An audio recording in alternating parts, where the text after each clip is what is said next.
once they took that contract back, discovered that another architect had gotten his designs in too early. He thought that was cheating, so he took him all the way to court, won $211 in the right to design City Hall. There's a bell on the top of that tower. It has a name. It's called the Solomon Juno. It's actually named for one of our city founding fathers on the east side of Juneau Town. The bell itself is 22,500 pounds, 77% Lake Superior copper, 22% East Indian tin, and the rest of it is made out of the pocket change that the city council had on them when they went down to see it being cast at Campbell Casting on the south side. If you take a look down the river, you're going to see that building with the 4 green domes on top. That is the Germania building, and those domes are called Kaiser domes. George Brumner came to this country as a chaperone for his sister, and also because his father told anyone who would listen over in Germany that he was never going to amount to anything. This was actually the second building he built here in Milwaukee, so I'm assuming he did quite well. It housed his publishing empire that had 3 German language newspapers as well as German language books. In the run-up to World War I, there was a lot of anti-German sentiment in the city of Milwaukee, so they took down their Germania statue in the front, took down the spread eagles that were on top of all the domes, and changed the name of the building from the Germania to the Brumner. It's been since named back to the Germania, but we no longer have the statue of Germania out in front. We took her down, we put her into storage, and that's where she was until somehow she got lost. We don't know where she is, but it's kind of hard to lose because she is 10 feet tall, 3 tons, and made of bronze. So some people say she's in the basement of the Smithsonian, some people say she got melted down for scrap in the war effort. If you see her on eBay, just give us a call. We would like to get her back, okay? Up to your right-hand side over here is Pierre Marquette Park. This is where the first white European explorers landed. Pierre Marquette is named for Father Jacques Marquette. He was the original explorer here. They camped here in the 1600s. The building that you see there is our Milwaukee County Historical Society building. It started off life as the Second Ward Bank or the Beer Barons Bank. It was called that because the beer barons started it so that their employees would have a place to have their small savings accounts, because the Yankee banks downtown didn't want to have anything to do with them. Held them in good stead in 1861 when the bank crisis started. They managed to bypass this one completely, heading on downtown to loot, burn, and attempt to lynch 2 clerks that worked down there. They were unsuccessful, unfortunately. As we continue on along, on either side of us, you'll be able to glimpse parts of the Riverwalk. The Riverwalk was started in the 1990s as a way to bring people downtown and also bring money to the downtown so we can work more on cleaning up our water down here. It's 3.1 miles long. It's made up of 22 segments. Each segment is the responsibility of a business that fronts onto it. They take care of the lighting, the seating, the decor. They are not allowed to block any visual access of the water at any time. If a business declines to take care of their spot, not a problem. The city will take care of it for them, and then they'll send them a bill. Off to our right-hand side is one of the sections that's taken care of by the city because there is no business behind it. They're a little fancier. That one has the statue on top. It is the Germania. Or excuse me, it's the Guardian of the River. I would have myself there a little bit. We're going to go into this next bridge, and I'm going to have you take a look off to your left-hand side. Look for a very short statue. It's going to be Henry Winkler or the Fonz from Happy Days. You'll notice when we go under here that his thumbs are very, very shiny. That's because people like to rub them for good luck. People always ask, why is he so short? Well, he's 5 feet 6 inches tall, which is exactly how tall he is in real life. When he comes to town, he's more than happy to come down here. He always visits, and then you can get your selfie taken with him. He's very accommodating about that. He's a very nice guy. Now, as we continue on along, you're going to notice that our bridges in downtown Milwaukee are all at an angle. They are at an angle because Solomon Juno started the east side, Juneau Town. Byron Kilbourne came along and started Kilbourne down on the west side. He did not like Solomon Juno, so he said none of our streets are going to line up. When it came time to put the bridges across, because the streets didn't line up, the bridges had to be at an angle. That actually came to a head in April of 1845 when we had our bridge war in Milwaukee. That's when the folks of Juneau Town woke up, looked outside, and saw that their only bridge across the river had actually been chopped into kindling and dropped into the water. They're pretty angry about it, so they got out their guns, and then they got out their cannon. When they got their cannon out, they pointed it at Byron Kilbourne's house in an attempt to fire it at him. They discovered they had no cannonballs. So they prevailed upon a local jeweler to give them some weights from inside the grandfather clock. I'm going to stop here for my little people because if they look out right now, they're going to be able to see Gertie the duck off of our right-hand side. So guys, if you're waiting for Gertie, she's off the right-hand side right here.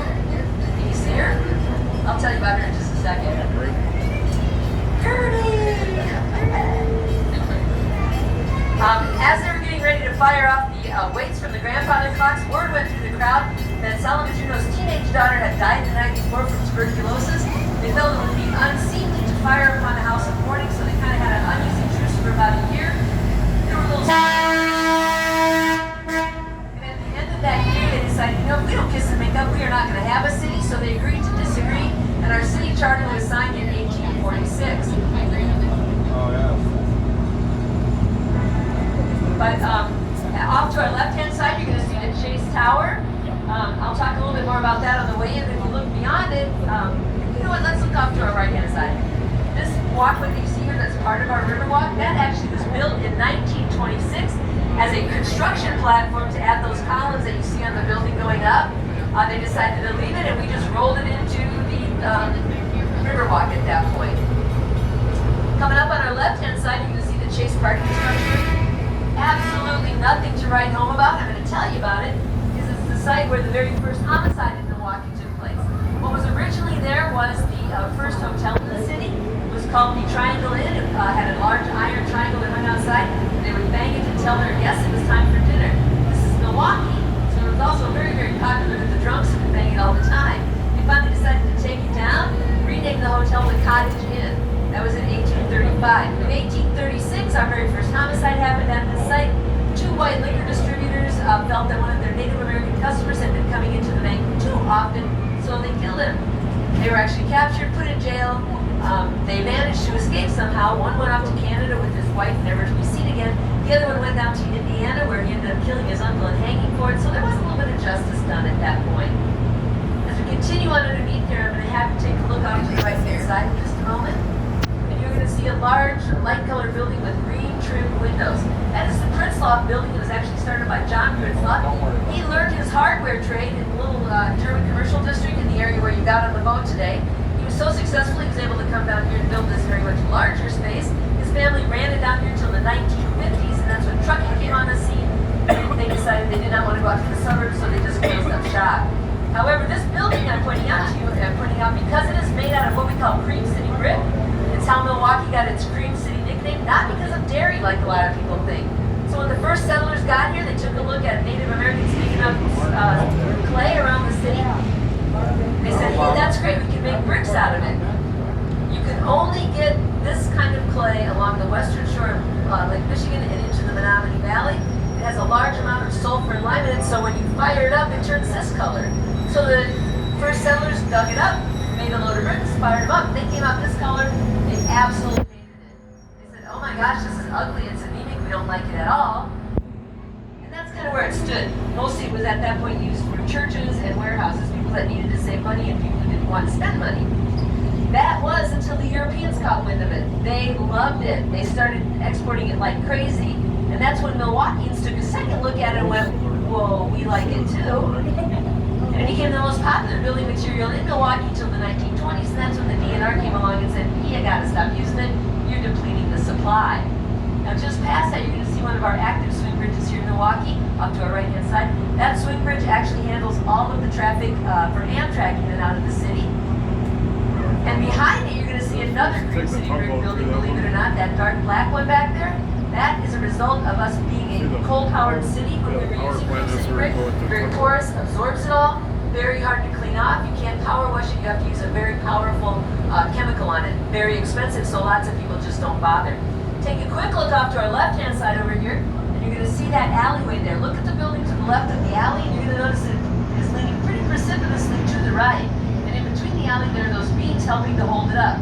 That happens because all of Milwaukee used to be built on a swamp. They filled it in and they put in pilings to build on, but you have to keep those pilings wet all the time. If you don't, dry rot sets in and your building starts to shift. That is not the most egregious example of a Cream City brick or a building shifting in Milwaukee, but we can see it from the river, so that's why we're looking at it. We're going to be going into the straight cut of the river in just a minute. It used to be about a mile south of here, and there was a quarter-mile long pier at the end of it because it was so swampy the ships could not come in. So people had to disembark about a mile and a quarter out and walk all the way into our new budding village.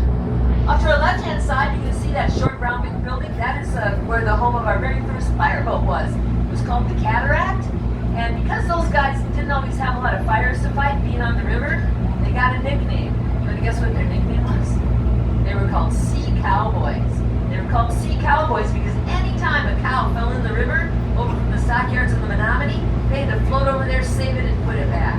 I have some pictures of very, very angry bulls being pulled out of the water. So now we're entering the straight cut. The straight cut was the brainstorm of Byron Kilborn. Byron liked to do things his way and get it done. As he used to say, do I take bribes? Do I give bribes? Absolutely, I need to get things done. That happened here. He wanted a straight cut that made it easier to bring ships, heavier ships in. And because there was no money, no authorization, and no infrastructure to get that done, one night under cover of darkness, he got a bunch of guys together and they started digging this out by hand. Finally, the Army Air Corps of Engineers went, well, it looks like they're going to do it anyway, so yes, we better help them. To his credit, it actually increased shipping into the port of Milwaukee by 500%, and much larger boats started to come in. And speaking of the larger boats, on either side of the river here, these buildings used to be warehouses and transport spaces for the boats coming in. They've mostly been repurposed into very high-end commercial and high-end residential, okay? Some of the most expensive real estate per square foot is right down here in the 3rd Ward. This building off to our left is actually MIAD. It stands for Milwaukee Institute of Art and Design. It's the only fully accredited 4-year art school in the state of Wisconsin. And in the 1940s and 1950s, we had a submarine board out here. It was a Tambor class called the Tattag, or a Terrible T. It was one of the most successful submarines in World War II. It sank 23 Japanese ships, and it was one of 5 submarines that survived the war. We had it out here so that our Naval Reserve could train on it. There was a rumor they were going to take it out to the Bikini Atoll to serve as a target out there for the A-bomb. That didn't happen. It ultimately went back to Michigan, where it was turned into scrap. Now, I talked to you a little bit about bridges in Milwaukee, but let's talk a little bit more about them. Milwaukee actually has 179 bridges in the city limits, and there are 19 of them clustered around a 2-mile square area of the downtown. We will see every kind that we have. The first one is the Bastille. Those are the ones that split in the middle and go up on either side. The vertical lift bridge goes straight up in the air. The swing bridge, we saw the active one, and we're going to come up on an inactive. Just past that will be a fixed bridge. It doesn't move at all, okay? But the active swing bridge that I pointed out to you earlier, that's actually a very rare kind of swing bridge. It's a bobtail swing, which means it swings from the bank of the river, not the center of the river. We're going to be coming up on an inactive one in just a minute. And here's where you guys get to learn a little bit about me. And where I get to say the following words, but if you're a mom, you'll get this. My son, the architect. My son, the architect, went to school here in Milwaukee, and for their final year, they had to pick something in the city and repurpose it. So he picked this bridge, and he did plans for a year-round park with a restaurant and a beach. And I thought they were really good. So I said, you should get some backers for that. And he did what kids that age do. He looked right in the eye, he rolled his eyes at me and said, it's just a project, Mom. Well, fast forward 3 years, another student picks this as his project. It's going to turn into a year-round restaurant with a beach. And he got some backers. Now, we don't know if anything's actually going to happen with it. Probably not.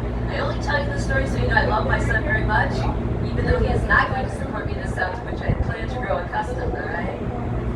Now, the swing bridge on our left-hand side, this is what I was talking about, built in 1950 by the Chicago and Northwest Railway. It was a critical piece of infrastructure between St. Paul and Chicago. Over 100 steam-powered passenger trains went over this every single day. They were called the 400 because that's how many minutes it took them to get between the two cities. As you can imagine, it was very important at the time when things traveled by rail. It hasn't been used for a number of years now, but I will tell you a little bit about it. It was bought by Union Pacific in 1995. It weighs 800 tons, it's 32 feet wide and 243 feet long. There's often talk of let's turn it into something, let's fire it up again, but the river's a lot busier than it used to be, so it's pretty unlikely. Now the next bridge we're going to see coming up, straight ahead of us and kind of off to the left, is the Hone Bridge. Anybody in here from Milwaukee? What do they usually call the Hone Bridge? The bridge to nowhere. Lots of people from Milwaukee don't know that this bridge actually came up as an idea in the 1930s because the people on the south side were complaining it took too long to get from the south side to the downtown. Now, it wasn't built during that time. It didn't actually get built until the 1970s. But when it was built, the way it got its bridge to nowhere name, they built one side and then the other side, but not the middle for a while. And then when it was finally completed, all the infrastructure it was supposed to connect to on the south side had kind of petered away in the meantime, so it just kind of ends down there, okay? It's named for Daniel Hone. He was one of our three socialist mayors here in Milwaukee. They used to try and insult them by calling them sewer socialists, and they embraced that and said, darn right, we want functioning sewers, we want clean water, we want all of our kids from every socioeconomic class to get the education that they deserve. They did quite a lot of work for the city of Milwaukee. I will tell you that it's 1.9 miles long, it's 210 feet tall. Thanks to a very vigorous fundraising campaign the last couple of years, it now has lights on both sides. So it's lit up. You cannot put pictures or words up, you can only change the lighting. So they do it for holidays, sporting events, things like that. And if you have a whole bunch of money, burn it a hole in your pocket, you can actually privately rent it. We have had count them, three gender reveals on this bridge. Kid you not. So ahead of us a little ways on the left-hand side, you're going to see that red lighthouse. That's the Pierhead Lighthouse. The Pierhead Lighthouse was actually built in 1897.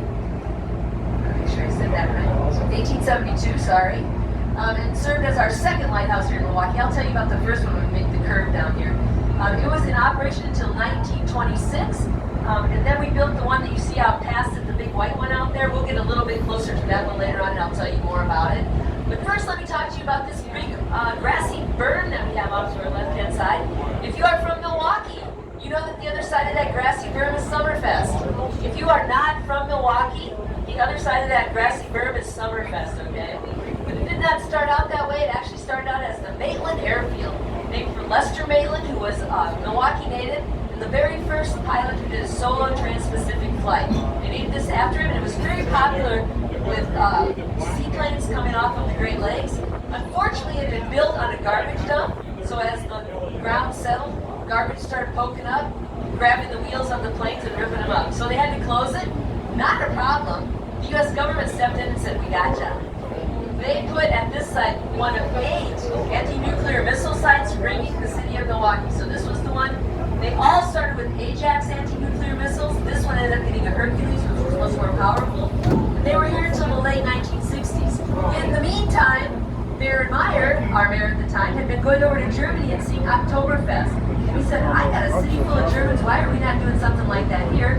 So when he came back in 1968, he had something called World Fest. It took place at 25 sites around the city of Milwaukee. There were art exhibits, musical contests, beauty contests, pretty much anything you can imagine. And it was so successful that in 1969 they said, let's do it again, which they did. This time at 35 sites around the city of Milwaukee. Unfortunately, the weather was really, really bad. It was kind of a big financial failure. So in 1970, the mayor was not willing to give up. He said, you know what, I got this big hunk of land out here with nothing on it. Why don't we consolidate everything down here?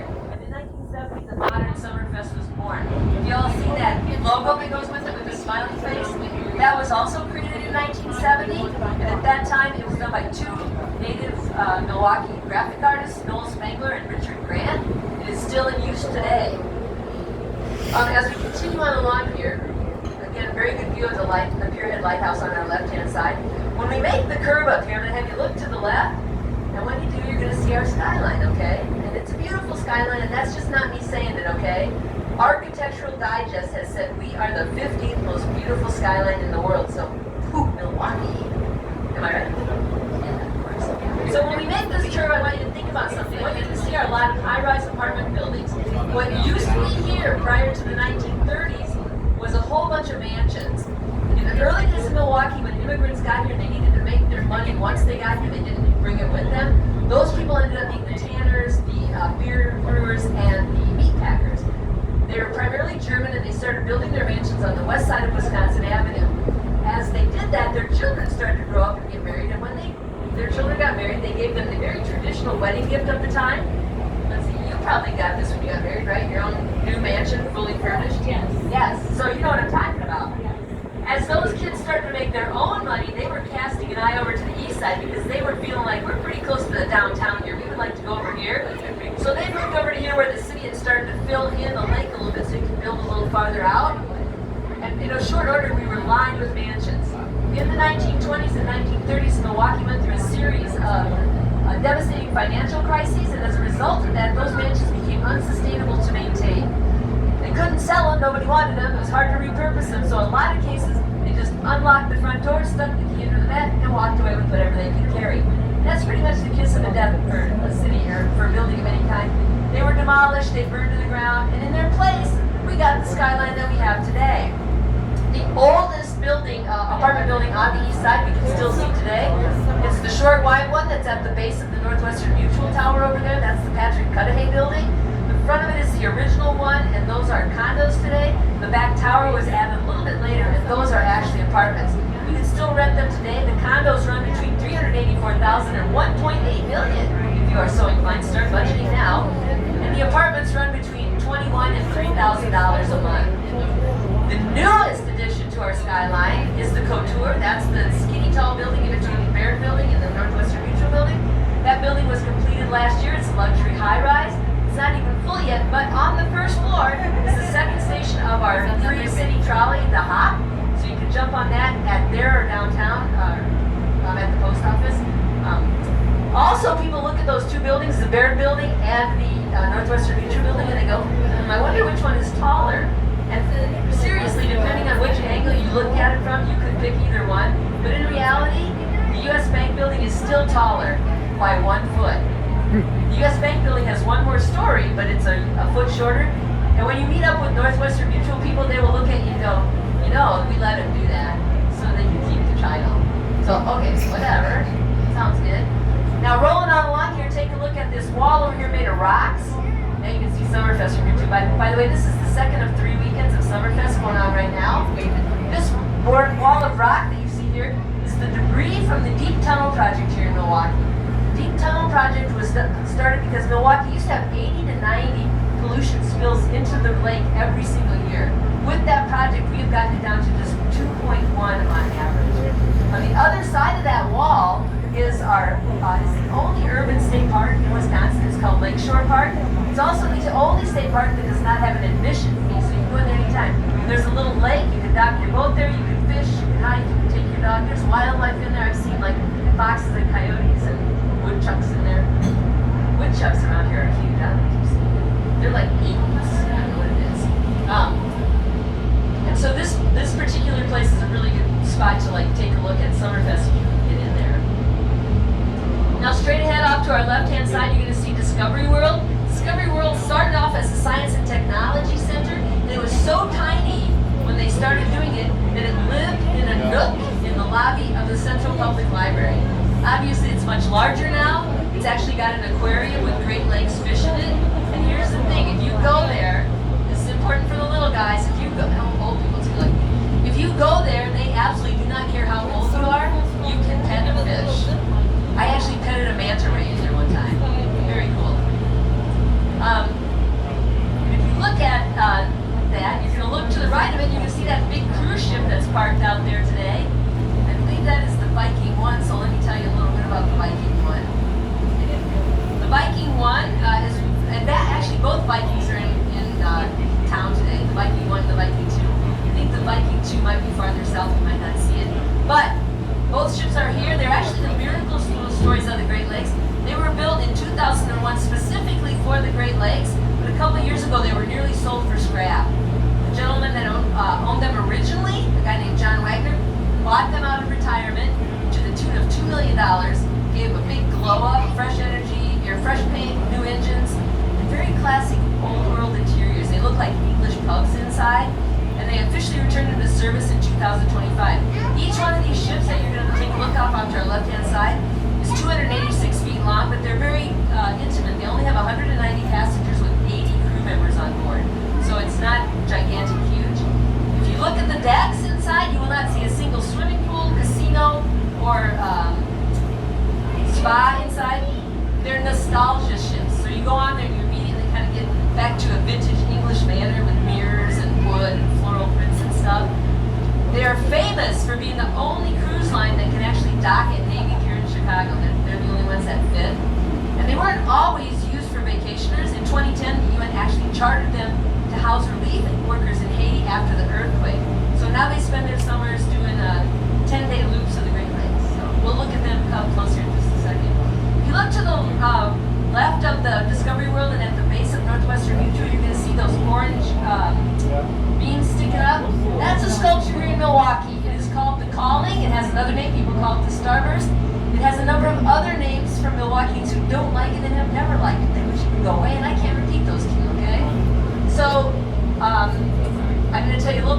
about it, but you knew you could see it from here, and I wanted you to take a look at it. So that's what we're going to be talking about in just a minute.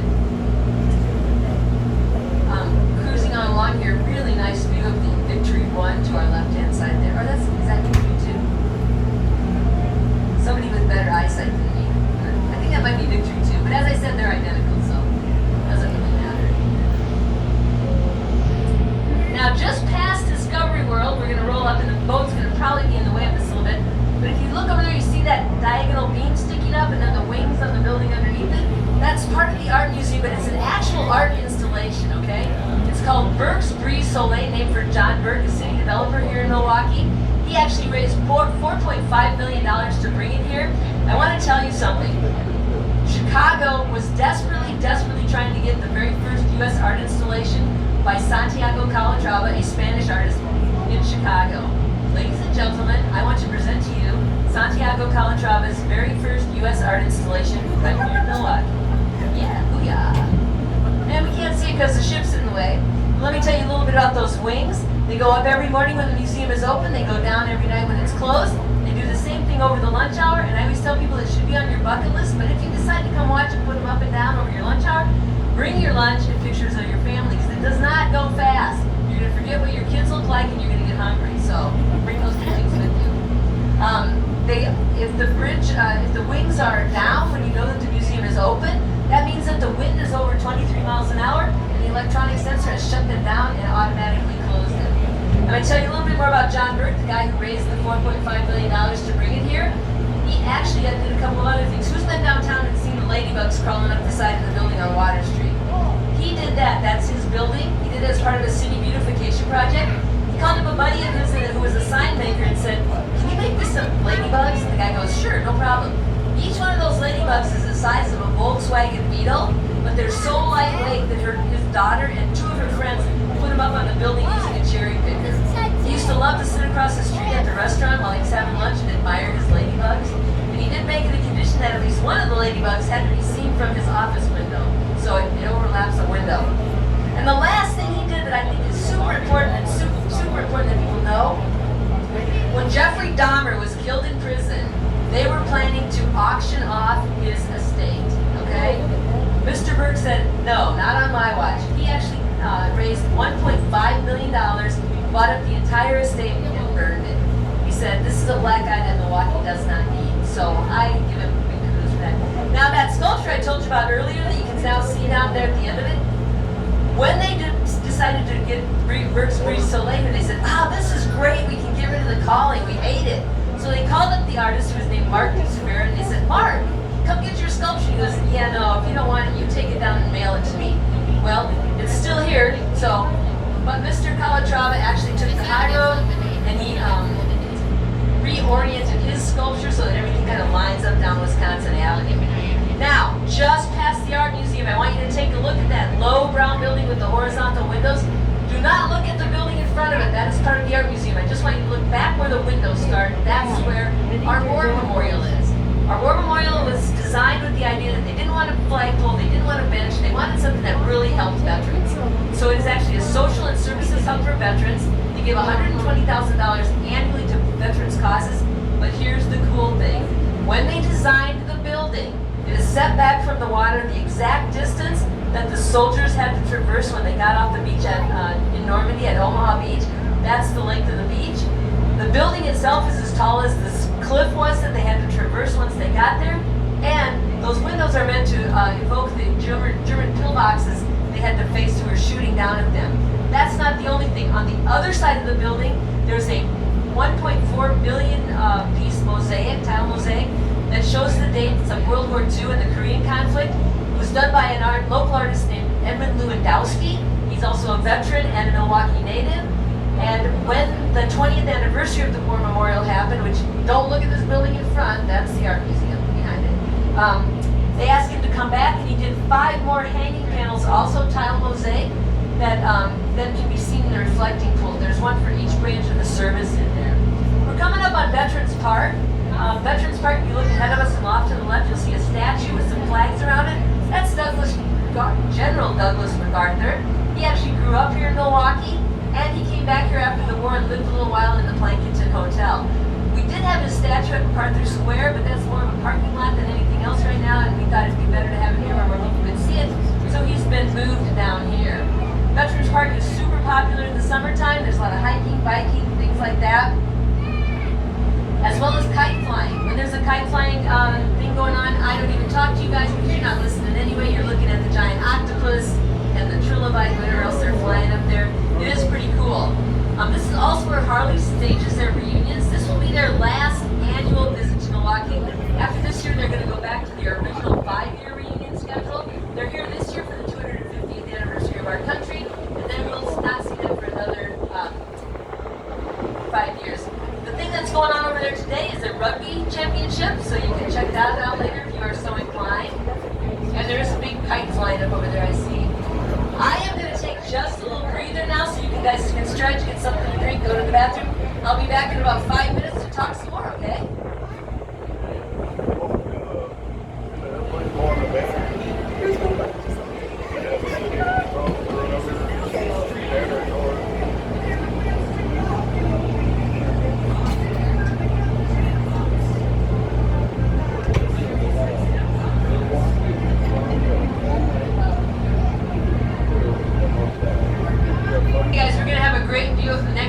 Talk about. If you can take a look up the left-hand side of the boat, you're going to see that long white building over there. And to the right of it, you're going to see what looks kind of like a Rapunzel's tower, okay? That particular building is and has always been St. Mary's. Today it's St. Mary's Hospital. In the early days of Milwaukee, it was much smaller and it was called St. Mary's Pest House. If you're not familiar with what a pest house is, you did not go there to get better. You went there to get you away from healthy people, which often meant you didn't leave there. So when we started developing the east side, we started discovering some of those folks who had never left, which is why now we're very, very mindful. We always have an archaeologist on hand. We have people that can help us handle those remains in a respectful fashion. We had a number of epidemics sweep through the city: typhoid, scarlet fever, cholera, et cetera, et cetera.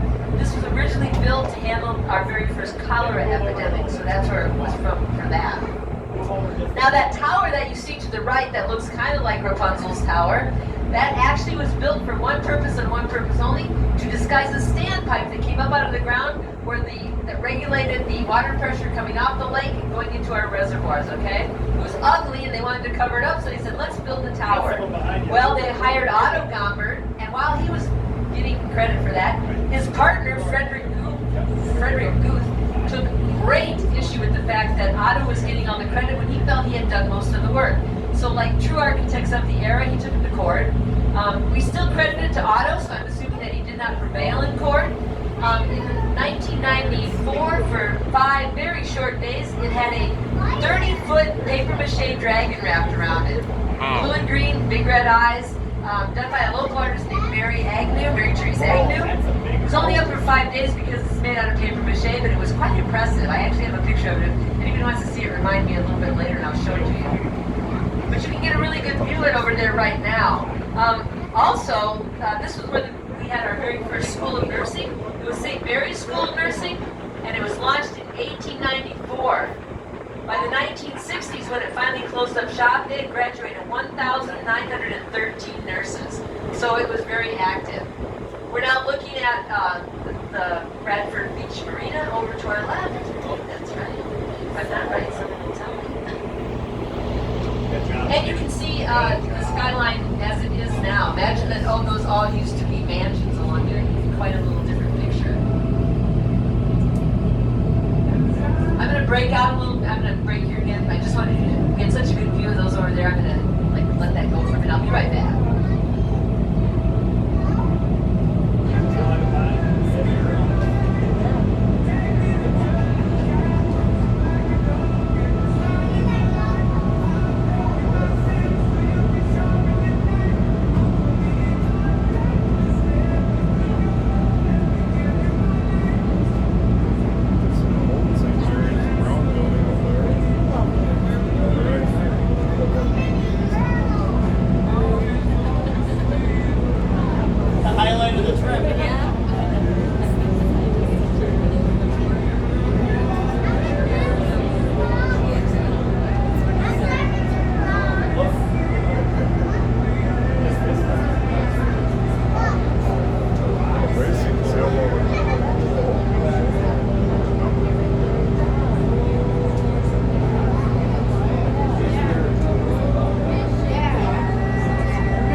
the Midwest before railroads because we had all this water. We had 3 rivers, the Milwaukee, the Kinnickinnick, and the Menominee, that all converged together out into the Great Lakes. And that was at a time when everything traveled by water. It was safer, it was faster, arguably less expensive. And so the water was our lifeline. And when we got here, it was pristine. And it didn't take us very long to change that, all right? Because we were people, and we took a look at all the rivers, and we went, if we put our businesses along here, we can put a lot of stuff in the water, and it will just take it away. Which it did for a while, until it didn't. And in pretty short order, our rivers became open sewers. They were so bad that they would occasionally turn yellow and start to bubble. They smelled so bad at some points that the city fathers had the idea that what they would do is cover them with wood in the summertime. Now, I have no idea how they thought that was going to work. It never came to fruition. But these were problems that we had. There wasn't a lot of ways to deal with this at the time, but there was one thing they did. They created something called the flushing tunnel. It was championed by a guy who I just adore. His name was Henry Buster. He was a big inventor here in Milwaukee. One of the things he invented was one of the first extendable fire ladders. He drew the plans, they built them, they extended it, all the firefighters got on it, they took a picture. They never used it again because it took too long to put up. But he championed the flushing tunnel, and what that means is, if you're from Milwaukee or you've been here a while and you know where the Colectivo on the lake is, the coffee shop, that was the site of the flushing tunnel. And you can still go there today, get your coffee, sit around the thing that looks into the basement, look down, and you are looking at the guts of the flushing tunnel. I have been told that you can still flip a switch and it will do what it was meant to do. And what it was meant to do was pull water out of the lake, and much like a toilet, flush it down the rivers. So they pushed all that stuff out into the lake to make it a problem for somebody else later on. Now, it was fairly successful. Prior to the flushing tunnel, infant mortality in the city of Milwaukee ran at about 40%, in large part because the rivers were such a vector of disease. Once they started using the flushing tunnel, that number dropped down to 17% almost overnight. So it was moderately effective. Didn't fix anything really. In more modern times, we're doing things like we have a boat that goes along the river and it picks up the stuff that floats on the top, beer cans, styrofoam, stuff like that. It has a name. Anybody want to guess what the name of the boat is? You guys in the back know? It's called the Leonard Skimmer. I love that so much. Anyway, one of the other things we had a couple years ago, we had a boat that would cordon off parts of the river. They would bring it in, and it has sort of a vacuum cleaner that sucked up all the junk that was on the floor of the river, or the riverbed. And you might ask yourself, well, where's all that sediment coming from? Because we don't have a lot of industry now putting stuff into the water. Most of the sediment that we are picking up today is from the Civil War and the Industrial Revolution era. That's how old it is. We're sucking it up, and one of the things we're doing is we're putting it into a brand new containment facility that is being built at the end of the Hone Bridge on the south end. It's going to be 15 football fields large. It's about 50 feet deep, and when it's filled, they're going to cap it off. It'll settle in a little bit, and then they'll be able to do parkland on top of it. Last summer, we had to do a little fish rescue on it. About 9 lake sturgeon got caught in it, and a handful of smallmouth lake bass, so we went in and rescued them, put them back in the water. But these are all things we're really working on now to make our water cleaner again, and we're making some progress on that. Off to our left-hand side, you'll see our breakwater, and that's another thing that's part of the process. On the other side of the breakwater, underneath, we have an eco-sustainable breakwater, and that breakwater is doing a few things. It's providing additional habitat for fish and birds. It's providing another food source for fish and birds. It's also helping to keep the water cleaner, and it's helping to help break up those increasingly unpredictable waves that are coming up of Lake Michigan. So the breakwater is 4 miles long. When I talked to you about that lighthouse that I'll talk about again in a minute, it sits in the middle in about 35 feet of water. Now I'll tell you more about it when we get closer. But let's talk about some of the fun stuff that happened in Milwaukee way back when. Everybody remember Prohibition? 1920s, 1930s. Rich people who lived in the mansions along here didn't think Prohibition applied to them. So when they often, all of them had like some way to get booze in off the lake. But one socialite was incredibly impressive, and I'd actually seen the inside of her mansion. She called her architect and she said, yeah, I need you to come over and help me build a speakeasy in my house. Speakeasies were the illegal bars. She had him create a 2-story replica of a German pub, a German tavern, in her basement. He added doors that opened on directly to the lake so the boats could come in and drop off their booze cargo. And he gave her a 2-way radio so she could be in constant communication with the captains that were bringing the booze in. That was one of the more elaborate setups, but everybody kind of had something. You might imagine Prohibition was not super popular in Milwaukee by any means, and I'll tell you more about that in a little bit. But we did have some rum runners, those guys that brought in that booze from Canada, and I can tell you about some of them. The first guy I'm going to talk about was Paul Smith. In July of 1924, he had a couple of boats that the Coast Guard called go-fast boats. They called them that because if they got on open water, the Coast Guard couldn't catch them. So their plan was, let's not chase them in the open water, let's let them come into the harbor and snag them when they get here. So the Coast Guard hid inside the breakwater, and as soon as Paul rolled in, they nabbed him. Now his crew immediately folded on him. They went, booze? We don't know anything about any booze. Where did that come from? And they got to walk away. He went to Leavenworth, okay?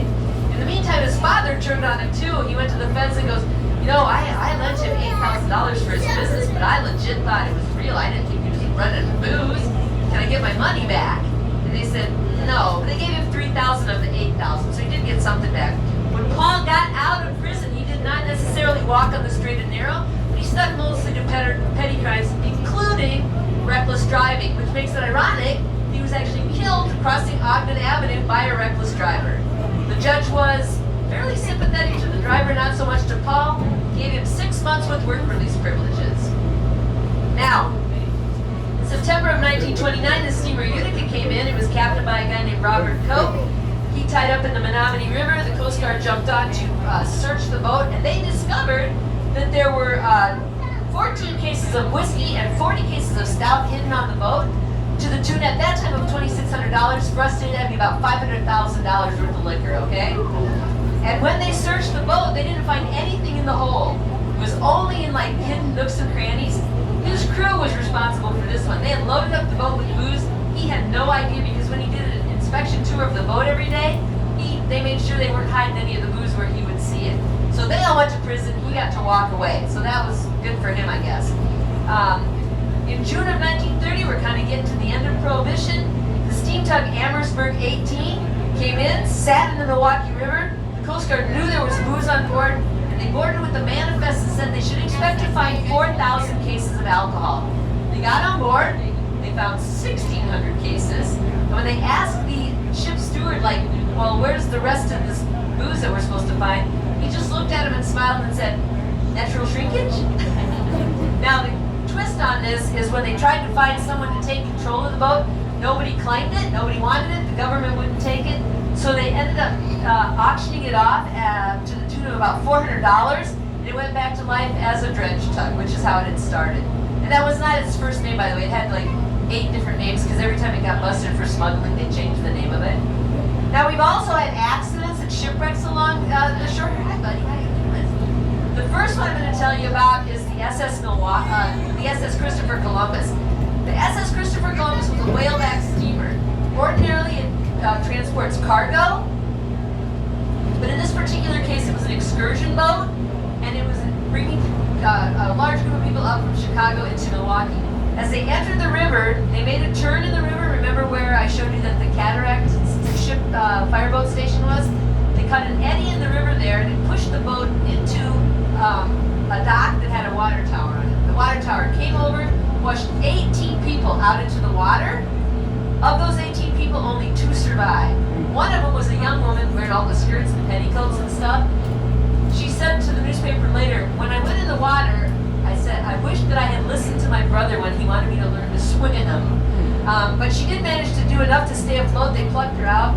But I'm here to tell you, as a woman who has 2 brothers, he never let her forget that. He brought it up every Thanksgiving, didn't he? Yeah, for sure. Now, in 1929, October, a bad year on the Great Lakes, or a bad month on the Great Lakes, the SS Milwaukee, a freighter, was coming in from Michigan, and behind it was coming a storm that had 50-mile-an-hour winds. There were 20-foot waves out here in this area we're floating around in right now, and 80 feet of the breakwater broke off and dropped into the water, okay? Now, when the boat came in, they docked, and 2 crewmen on board went, there's no way we're going back out, right? No one would go back out in this. So they adjourned to the nearest bar. That was the smartest thing anybody did all day, because the captain had other ideas. He unloaded the boat, and he reloaded the boat. Now, when you load a freighter, you don't load a freighter, you load rail cars, and you put those on the freighter. There are things you have to do to make sure that's safe. So we'll see how that goes. So at 3 o'clock he rings the bell, goes, we're heading out. People that were lining the shore with nothing to do because there was no Netflix were deciding that his odds were about 50-50 of making it. So they head out, they go past the breakwater, and about 3 hours later, a Coast Guard ship comes in and goes, yeah, we saw them out there. They were like pitching and rolling pretty good. Which kind of makes the question of why didn't you stop and help? But I've since found out that if you go up beside a boat in distress and they say, we're fine, no problem, you can sail on, which is apparently what happened. We don't know for sure. We didn't hear anything else for 3 days. At the end of 3 days, the bad news started coming in. We saw pieces of the boat. We saw some bodies. It was not looking good. They did recover one lifeboat. It had 9 crewmen in it. They were all wearing their vests, but I think hypothermia probably got them. But clutched in the hand of one was a note that said, we started taking on water too quickly. Now, nobody really knew what this meant until the 1970s when they discovered the wreckage off of Fox Point north of here in about 115 feet of water. They dove down to scope it out, and there's where they discovered the 2 big mistakes that had been made. The first one was when you load freight cars onto a freighter, you have to lock the wheels down. They had failed to do that. So when the boat started pitching and rocking and they broke loose, they slammed across the boat to the sea gate where they had also neglected to put up the chains. So they had enough time to get their life jackets on, but it was clearly not. 52 souls were lost in that one. Now in 1861, Abraham Lincoln was running against Stephen Douglas. Stephen Douglas was going to talk in Chicago, and the Irish Guard from the Milwaukee 3rd Ward went, we got to go down there and listen to him talk, because they were very conflicted. They were very abolitionist, they did not believe in slavery, but they also felt they had made an ironclad oath to the Constitution of the United States that would preclude them from seceding from the nation. So they were trying to figure out how to do this. They also had all their weapons taken away by the governor of Wisconsin because he was worried about what they might or might not do with this conflict they had. They were also going to Chicago to rearm themselves, okay? So they chartered this boat. It was a side-wheel steamer, the Lady Elgin. And nearly every family from the 3rd Ward had someone or their entire family on that boat when they went down, okay? Uneventful trip down, they listened to Stephen Douglas talk, and let me tell you a quick side story here, okay? It's really cool. How many of you knew that Mary Todd Lincoln actually got proposed to by somebody else before Abraham? You know who proposed to her first? Stephen Douglas, his opponent. But here's the cool thing, she was really into spiritualism. She liked to have her palm read, she liked Ouija boards, and so when he asked her to marry him, she looked at him and she said, I have been told I'm going to marry a president, and you are not him. Anyway, so back to the story. They went and listened to Stephen Douglas. Oh, we're at the lighthouse. Let me quick tell you about this. Was built in 1926. It was the last fully enclosed lighthouse built on the Great Lakes. It's made out of steel with a 1/4-inch thick steel coating or line of walls around it. The windows are 1/2-inch thick glass, and it was decommissioned. A private company now owns it. They had 10 years to turn it into something open to the public. That lease has run out. We don't know what's going to happen with it yet. In 2010, it was converted to solar power. It's done in the Art Deco style. We're hoping it turns into something nice that will be open to the public. Now, back to the story. Had our little version break. They go down to Chicago, uneventful. They get on the boat the next day about 11 o'clock at night. The music is playing, they're dancing, they're eating dinner, they're doing all that. It's so good that the captain decides he's just going to go to bed down below in his cabin. Goes underneath his cabin, goes to sleep. There's a little fog, it's not too bad. A little while later, the first mate casts off and they head out into the lake. They were out there about 20 to 40 minutes when they got T-boned by a lumber schooner. Now, neither boat thought that too much damage had been done. The Augusta, the lumber schooner, went back in to make sure that everything was okay. The Lady Elgin decided to sail on, okay, for about 20 minutes. And then she just sank like a rock, okay? Now, of the 400 people that were on board that boat, almost all of them survived the actual sinking. Where they did not survive was the trip into shore. They were grabbing onto anything they could, mostly, weirdly enough, cows, because the boat had 600 cows on it that they immediately jettisoned to try to get the boat up over the water line to deal with the hole that was in the side of it. So they were riding some of the cows into shore. Somebody grabbed the bass drum from the band and they were riding it, but it was blowing very hard and the shore was lined with rocks. So, of the 400 people that were on that boat, only 38 survived. Of those 38, 17 were saved by one guy. His name was Edward Spence. He was a student at Northwestern University for college then, and he was a championship swimmer, conveniently. He was watching from shore. He told his brother, I gotta do something. Jumped in the water, swam out, saved one person, did it 16 more times. He said later on his only regret that was not one single person came and thanked him for saving them. But a kind of a myth grew up around him. They said that it had broken him mentally and physically. He died at a very early age, and he retired to a farm in between. Well, it did kind of break him. He did retire to a farm for about 7 or 8 years. At the end of that time, he felt so good, he came out and he led a mountain climbing expedition. He actually died in his 80s in California, but on the day of his death, he took his brother's hand. He looked at him, and still thinking of the boat, he goes, do you think I did enough? So it really kind of haunted him his whole life. Two cool facts about the Lady Elgin. I don't know if you knew this, but if you find a shipwreck in the Great Lakes, you don't get to own it. Shipwrecks cannot have a private owner on the Great Lakes, except the Lady Elgin has one. Because Harry Zeich, the guy who found her, did a whole bunch of research and went way back, and he discovered that you can privately own a shipwreck if you discover that the boat had never been legally abandoned. And the Lady Elgin had never been legally abandoned, so he was able to keep control of that shipwreck. Now, the other thing I found out was while they were doing diving on the wreck in like the 1990s, they discovered on the floor of the lake a watch. They brought it in, they cleaned it up.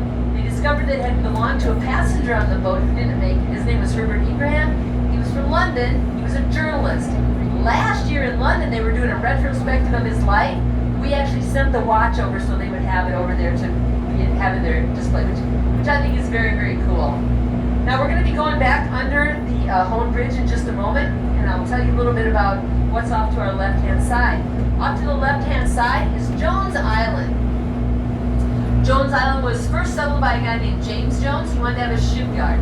So he came here, he built a shipyard, and the storm from the Great Lakes destroyed it.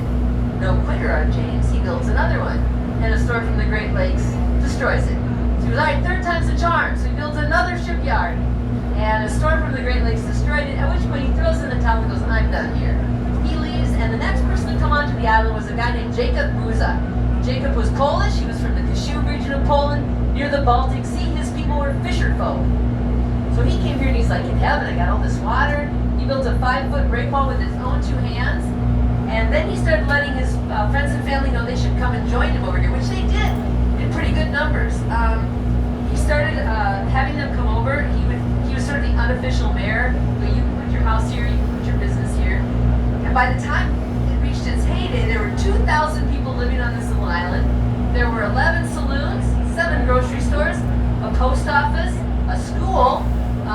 They didn't have a police department because the police in Milwaukee said, yeah, if you have a problem with someone, just catch him, tie him up, throw him in a boat, bring him, we'll take care of him from there. So they were like, okay, we can do that.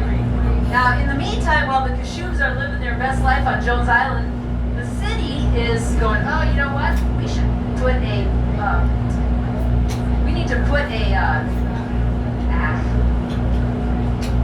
they actually put a pumping station out there that pumped liquid waste out into the lake, all right?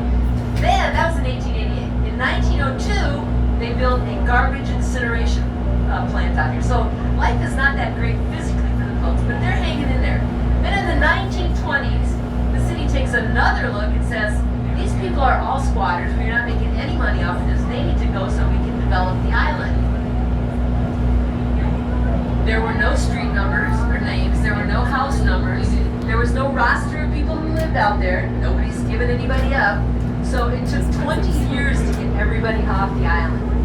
In the early 1940s, Captain Felix Struck was the last person taken off the island. He had actually been the first baby born on the island. His father was an early settler. And when they came to get him, he said, if you take me off the island and I cannot see water, I am going to die. 6 months after being taken off the island, he died at the age of 74 of a heart attack. Wow. So he was true to his word. Now, the reason the city wanted this so bad is there's a steel plant on the south end. We've got the excursion boats in there as well. But they wanted to turn this into the Metropolitan Sewage District, which is what it is today. And I will say this, if you've never been on a tour of a sewer district, you should do it. It sounds weird, but it's super fascinating. And it's so fascinating to people that when they announce they're going to have these, good luck getting on when they fill up like right away. But, so they built the sewer district out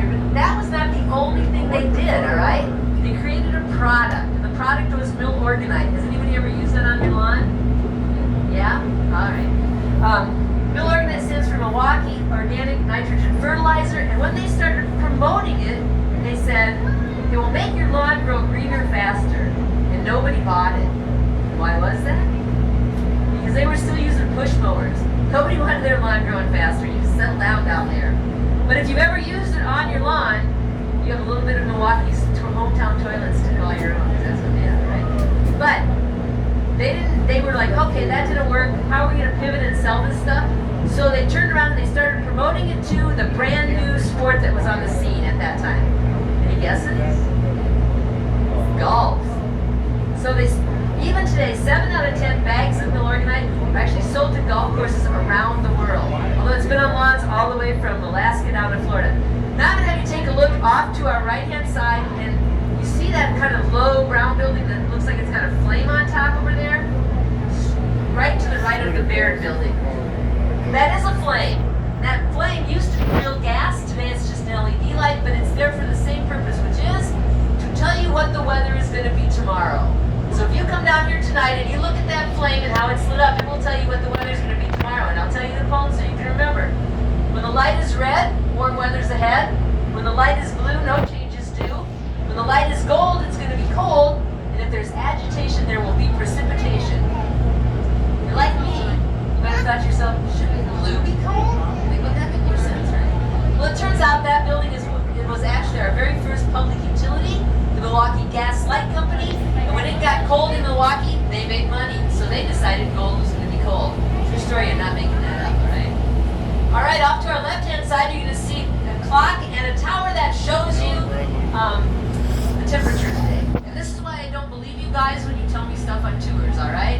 I was doing this tour the very first time.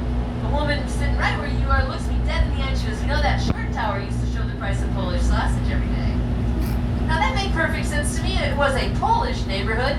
When it lights up at night, they still call the clocks the Polish moon. All right. So I confidently get on my boat the next day, and I announced, yeah, the short tower used to show you the price of Polish sausage every day. To a boatload full of Milwaukeeans who immediately burst into laughter. And that is absolutely not true. Not true. It used to be a clock, all right? So, but the clock that we have today, the Allen Bradley clock, and I have since been told by someone it was actually built in-house at Allen Bradley, so they did it there. It's pretty cool. Each of the 4 faces contains 76 pieces of glass weighing 3,900 pounds. They're framed with aluminum borders, each weighing 1,600 pounds. The tapered minute heads are 20 feet long and just under 2 feet at their base. They each weigh 550 pounds. The hour hands are 16 feet long and weigh 490 pounds. So, it's pretty cool. And, you know what I have? I have a picture of the dragon. It was wrapped around the tower. Take a look at that. And today it's 66 degrees. We don't know what the price of Polish sausage is. Don't know. I'm going to now find, I believe that this next one coming up is the contest. Let's see what it says on there. The other cruise ship that we're looking at. Yes, got to see Ocontis. So let me tell you about her. That's another Viking ship. And the vibe on the Ocontis is very much NPR at sea. It's a Norwegian company, so it's got a very sleek Scandinavian design inside. The passengers are usually there for science. They actually have working research labs and scientists on board. It's expensive, it's intellectual, and it's internationally minded.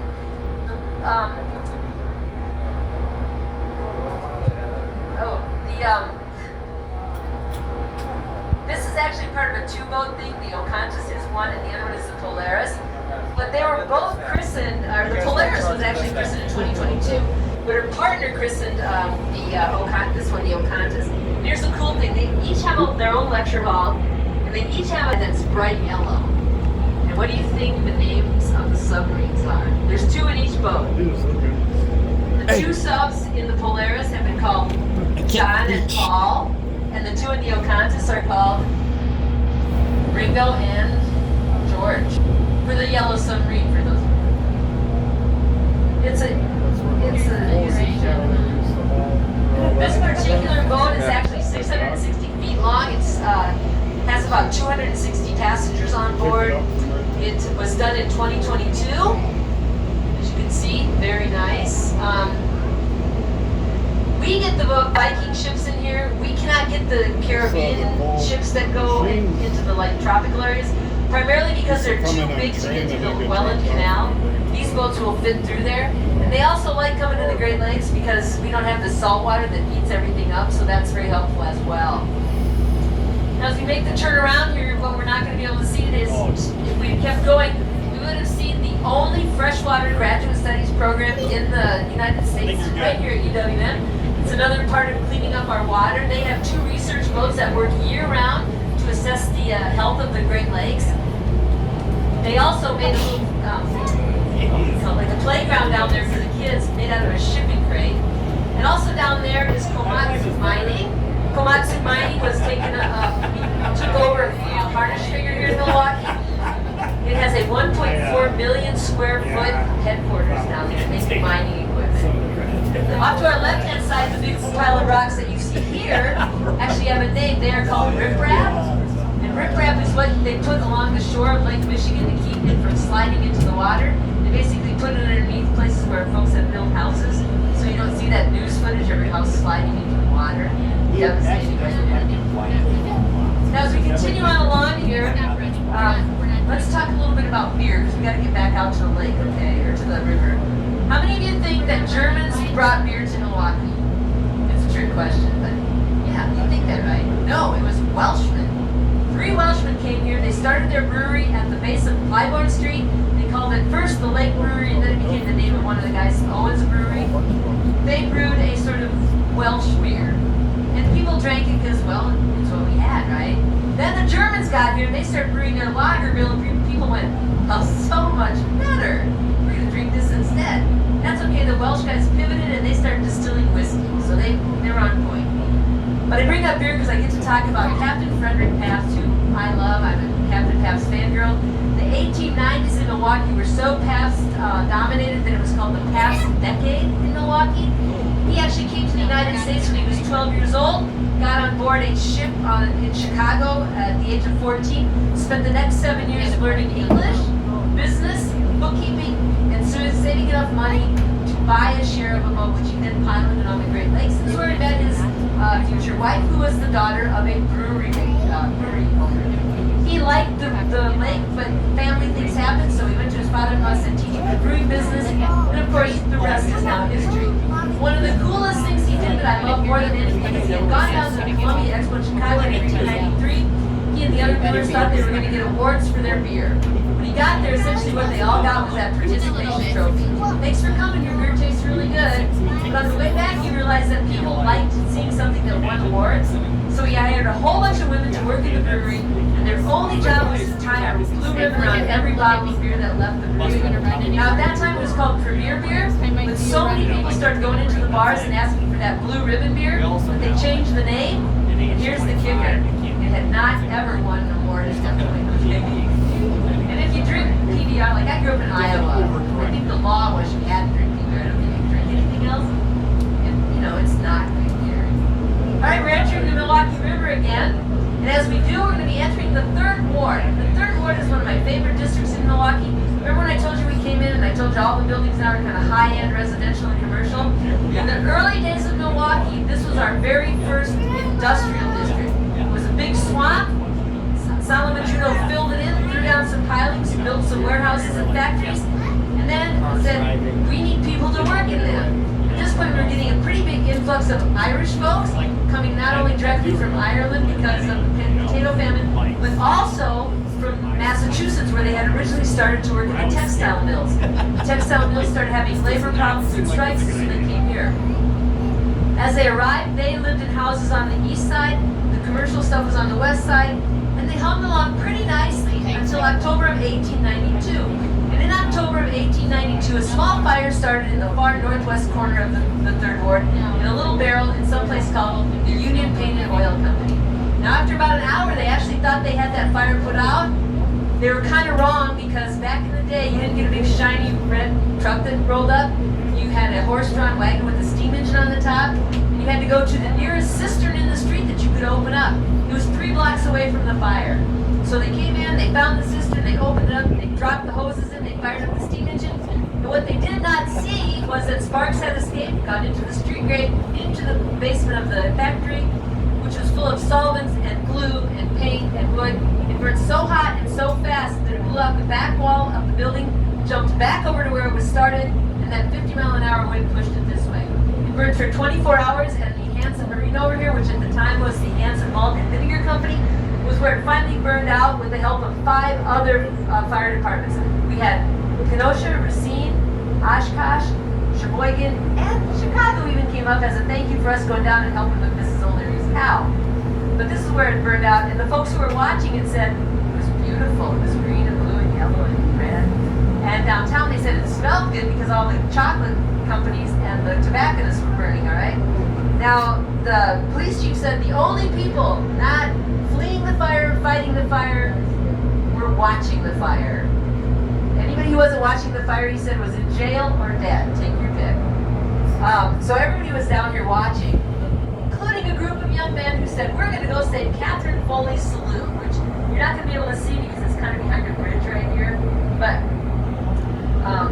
they ran down there. Their plan apparently was to drink as much booze as they possibly could as fast as they could. Because as they got more and more drunk, they started taunting the firefighters. Then they started taunting the people fleeing the fire. And then they started taking bets on where the fire would go next. At this point, the firefighters had had enough. They turned their hoses on him and they washed him out of the building. We know they survived because we know that only 5 people died in the fire. 1 is still unidentified today. They found a body in a basement. 2 were firefighters that a wall fell on top of. And 2 of them, and this is for the ladies in my group, 2 of them were determined by the newspaper to be frail elderly women who could not withstand the excitement of the fire. They were 64 years old, right? Yeah. We had just gone by a building that was not the original building there. It kind of looked like the building, that big gray one if you spotted it. That was the Bethel Siemens home. The Bethel Siemens home was actually started around the Great Lakes. Milwaukee just happened to have one of them. It was started by philanthropic ladies who wanted to give sailors from the Great Lakes a better place to stay, as they put it, to provide a home for sailors where they would be under religious and moral influences, and if possible be kept away from common sailors' boarding houses where nothing but evil influence existed. In Milwaukee, they didn't rebuild it after the fire. There are still some around the Great Lakes. That was not our first attempt at a temperance hotel. We had another one downtown called the Wall Hotel. The Wall Hotel was started by a guy who very much believed in temperance, and every night at 10 o'clock, he would lock the doors of the hotel so his guests would not be tempted by the saloons that were all around them. He thought things were going swimmingly until one night he heard a noise outside while he was reading his newspaper. He looked out the window and he saw his guests shimmying down the side of the building to get to the saloon across the street. At that point, he threw in the towel and said, I'm done here, I don't need to do this anymore, and sold the hotel to a gentleman who immediately put a bar in it. I'm going to talk a little bit more about Prohibition in just a second, but when we make the turn here, I want you to notice... The bridge is going on the... Yeah, there goes the bridge. Off to your right-hand side, you're going to see a gray-white building that says Hofco Polish on it. Hofco Polish was actually the last manufacturing concern in the 3rd Ward as it gentrified. It was here until 2019, which is pretty incredible.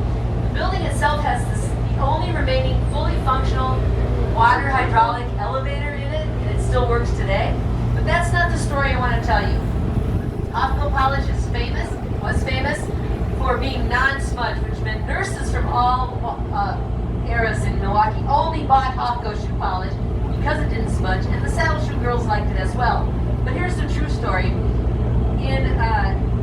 Harry Hoffman, the guy who started it, lived in Germany in his 20s when the Nazis came to power.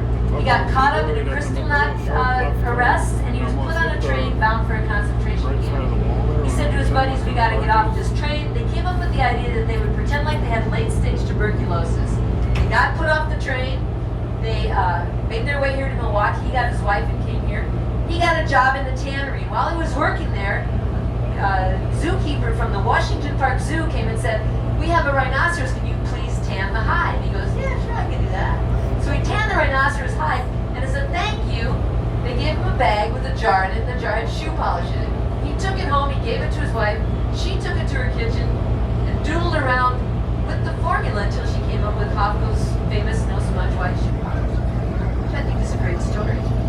Now, if you weren't on the right side of the boat going in, take a look to the right, and you'll see that drifting building I told you about with the beams across the alleyway.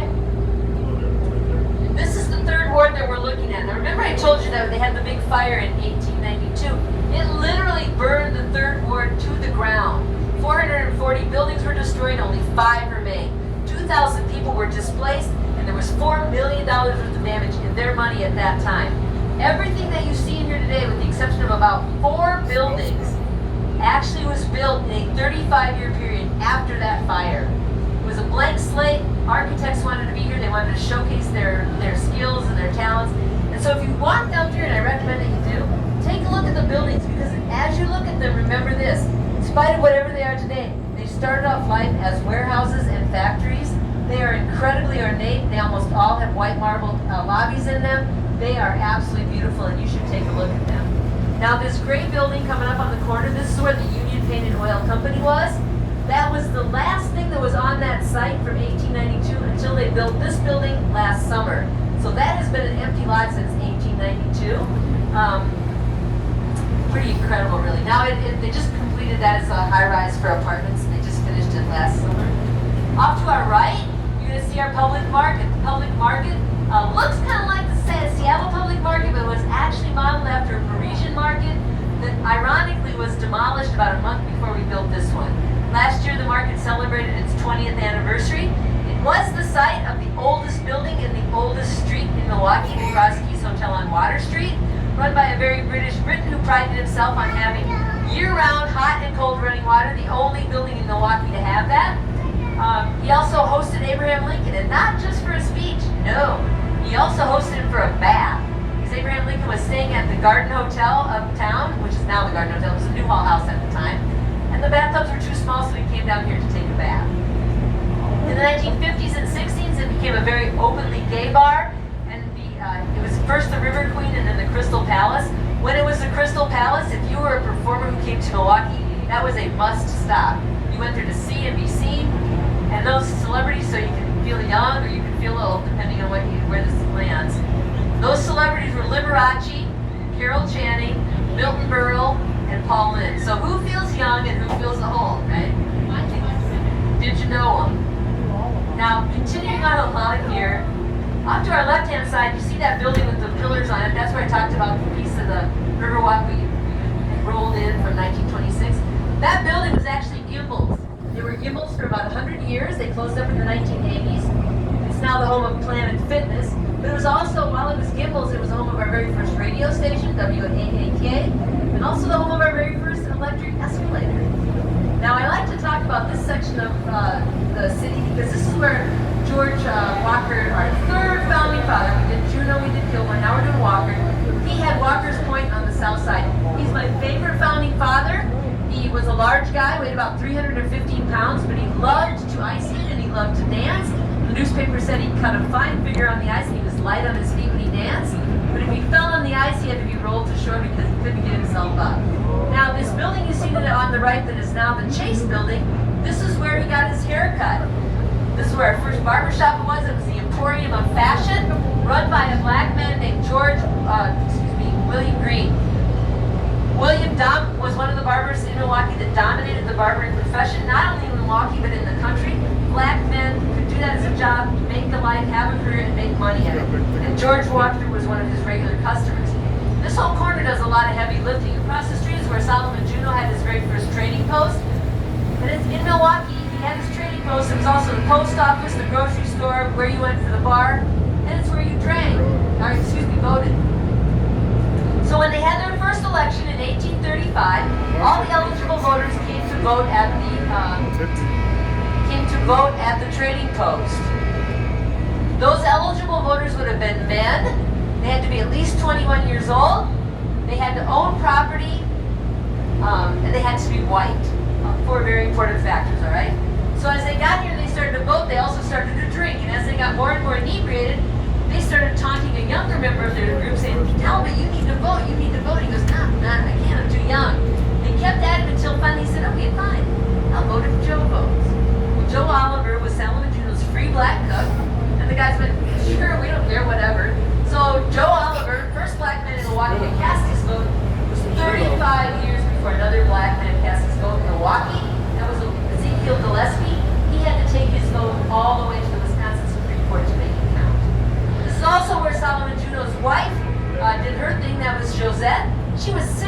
got married. He was 28. She had 17 children. 14 of them survived infancy, which, remember that 40% number I told you about was pretty incredible.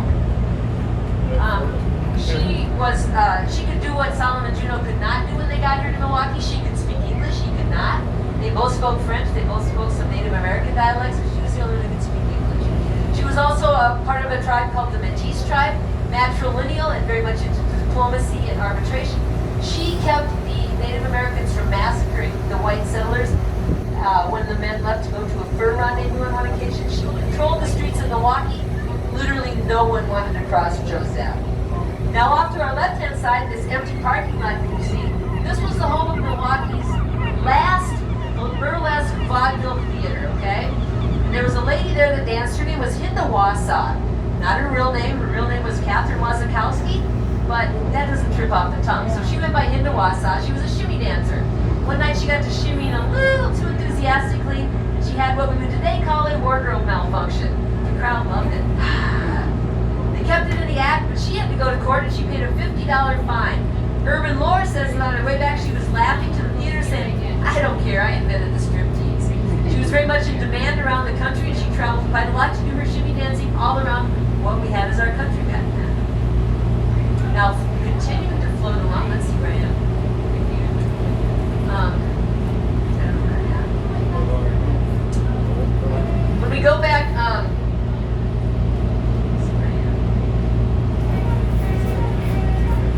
go back under the bridge, we're going to be looking at, on the right-hand side will be Milwaukee's Performing Arts Center. When you look at that building, take a look, it looks very nice today, it's beautiful, but when they first built it, they made it out of travertine marble, which is beautiful and white and kind of glows. Unfortunately, travertine marble really does not like Wisconsin winters, so they had to take it all off and reface it with something a little more user-friendly, which is granite, which is what's up there now. Across the way, I'm going to have you look at our park again. We talked about it on the way out. But on this time, I want you to pay attention to the gazebo that's there, okay? I love that gazebo. I have always loved that gazebo. I can picture, like, the ladies with the bustles, you know, and those little top hats they used to wear with the parasols, like on a Sunday afternoon, walking around like they do in a French, painting. And then I found out that that gazebo was actually built in 1994. Crushed my dreams. It is, however, where Bill Clinton shook hands with Helmut Kohl, so we do have that. It's very popular for weddings. We had a wedding there last week when we rolled through. Now we're going to be going under the bridge. Take a look off to the left-hand side. You'll see Usingers. Usingers is a famous sausage place started by a guy who arrived in this country with $19 and a bunch of sausage recipes. He created Usingers, and they still have two. Well, they had two traditions I love. One of them they stopped at COVID, which was to always have a German-speaking clerk on staff to answer any questions that folks spoke German. The second one they still do today, which is every day at 10:30, all the staff stop working, they take a sausage, they eat it, and they check whether the quality is where it should be for use. I just love that so much. Now, we're going to dock here. Please remember, only leave the boat the same way you got on the boat. Not go leave the boat a different way, okay? This is important, that's why I say it. The other thing I want to say is thank you very much for coming out today. I hope you had fun. I hope you learned something. I hope you enjoyed this beautiful weather we're having. Last thing I want to say, you will notice as we were going up and down the river today, the boat did not tip. You all can, okay? That's my dad joke.